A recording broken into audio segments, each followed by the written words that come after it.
Hello everyone, welcome back to my channel. ఈరోజు మన video వచ్చేసి తెలంగాణ స్పెషల్ సొరకాయ సర్వపిండిని ఎలా ప్రిపేర్ చేసుకోవాలో ఈ వీడియోలో అయితే మీకు చూపిస్తున్నాను అనమాట. ముందుగా సొరకాయని తీసుకొని దాన్ని పీలప్ చేసుకోవాలండి. ఇది చేయడం చాలా అంటే చాలా ఈజీ. ఫస్ట్ టైం చేసేవాళ్ళు కూడా ఈజీగా ప్రిపేర్ చేసుకోవచ్చు అనమాట. ఇలా సొరకాయ తొక్కంతా తీసేసిన తర్వాత మనం తురుముకునే దాంతో అయితే సొరకాయని అయితే తురుముకోవాలి. ఇలా వీడియోలో చూపిస్తున్నట్టుగా మొత్తం సొరకాయ తురుమంతా తురిమేసుకొని ఒక ప్లేట్లోకి అయితే తీసుకోవాలండి.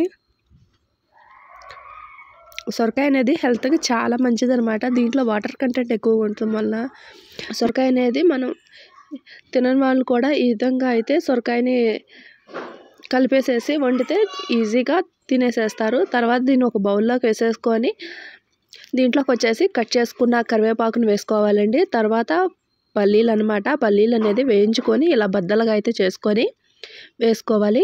తర్వాత ఒక 2 స్పూన్ల నువ్వులు వేసుకోవాలండి. నువ్వులు వేసుకుంటే టేస్ట్ చాలా బాగుంటుందన్నమాట. తర్వాత దీంట్లోకి వచ్చేసి నానబెట్టుకున్న పచ్చిశనగపప్పు కూడా వేసుకోవాలి. తర్వాత దీంట్లోకి వచ్చేసి కట్ చేసుకున్న ఉల్లిపాయ ముక్కలను కూడా వేసుకోవాలండి. ఇలా సన్నగా పొడవుగా కట్ చేసుకొని వేసుకోవాలన్నమాట. తర్వాత దీంట్లోకి వచ్చేసి మనం బియ్యపిండిని వేసుకోవాలి. బియ్యపిండి అనేది మనం 1 కప్పు తీసుకోవాలండి. సొరకాయ తురుమును బట్టి వేసుకోవాలన్నమాట. ఎందుకంటే సొరకాయ తురుములో వాటర్ ఉంటుంది కాబట్టి మనం దీంట్లో వాటర్ ఏమీ పోయాల్సిన అవసరం లేదండి. అందుకనే బియ్యపిండి అనేది చూసి వేసుకోవాలి. తర్వాత టేస్ట్కి సరిపడినంత కారం వేసుకోవాలండి. సాల్ట్ కూడా వేసుకోవాలి. పసుపు కూడా వేసుకోవాలి. ఈ 2 వేసుకున్న తర్వాత వీటినన్నిటిని ఒకసారి బాగా కలిపేసేసుకోవాలి. మనం దీంట్లో వాటర్ ఏమీ పోయాల్సిన అవసరం లేదండి. సొరకాయ తురుములో ఉన్న వాటరే సరిపోతాయి. చపాతీ పిండి లాగైతే మెత్తగా కలిపేసేసుకోవాలి. ఇలా కలిపెట్టుకున్న పిండి మెత్తనైతే ఒక 5 మినిట్స్ పక్కన పెట్టేసుకోవాలండి. తర్వాత ఒక నాన్ స్టిక్ కడాయిని తీసుకొని దీంట్లో కొంచెం ఆయిల్ వేసుకోవాలన్నమాట. ఆయిల్ వేసుకొని ఆయిల్ మొత్తం కడాయికి మొత్తం అప్లై చేసుకోవాలి. నాన్ స్టిక్ ప్యాన్లో వేసుకుంటే అడుగు అనేది ఏమాత్రం మాడిపోకుండా ఈజీగా వచ్చేస్తుంది అనమాట. తర్వాత పిండి ముద్దనైతే తీసుకొని మనం ఈ ఆయిల్ పూసుకున్న కడాయిలోకి అయితే మొత్తం స్ప్రెడ్ చేసుకోవాలి. ఇలా వీడియోలో చూపిస్తున్నట్టుగా అయితే పిండి ముద్దను వేసుకొని మొత్తం ఈవెన్గా స్ప్రెడ్ చేసుకోవాలి. ఇలా మొత్తం స్ప్రెడ్ చేసుకున్న ఈ రొట్టెలోకి అయితే మనం మధ్యలో హోల్స్ పెట్టుకోవాలండి. హోల్స్ పెట్టేసుకొని కొంచెం ఈ హోల్స్లోకి అయితే ఆయిల్ అనేది వేసుకోవాలన్నమాట. ఆయిల్ వేసుకోవటం వలన మధ్యలో కూడా మనకి బాగా కాలుతుంది. అందుకనే ఇలా హోల్స్ పెట్టుకొని ఆయిల్ వేసుకోవాలి.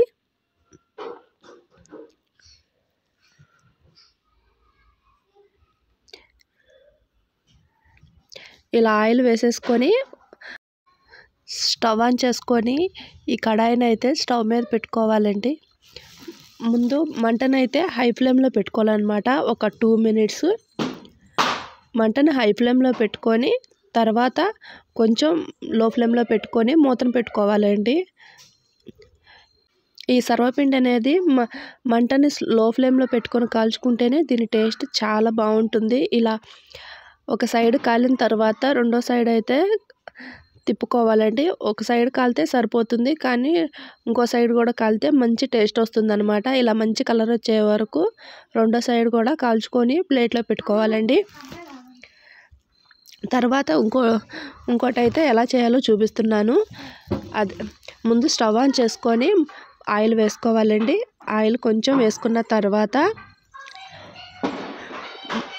కొంచెం పిండి ముద్దను అయితే తీసుకోవాలండి. పిండి ముద్దను తీసుకొని ఈవెన్గా స్ప్రెడ్ చేసుకోవటమే అండి. స్ప్రెడ్ చేసేసుకొని మధ్యలో హోల్స్ పెట్టేసుకోవాలి. అంతే అండి.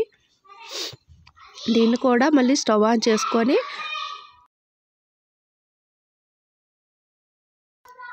మంటని సిమ్లో పెట్టుకొని మూత పెట్టేసుకొని 2 వైపులా కాల్చుకోవటమే. అంతే అండి. ఎంతో సింపుల్గా టేస్టీగా తెలంగాణ స్పెషల్ సొరకాయ సర్వపిండి అయితే రెడీ అయిపోయింది. దీని టేస్ట్ అయితే చాలా బాగుంటుందండి.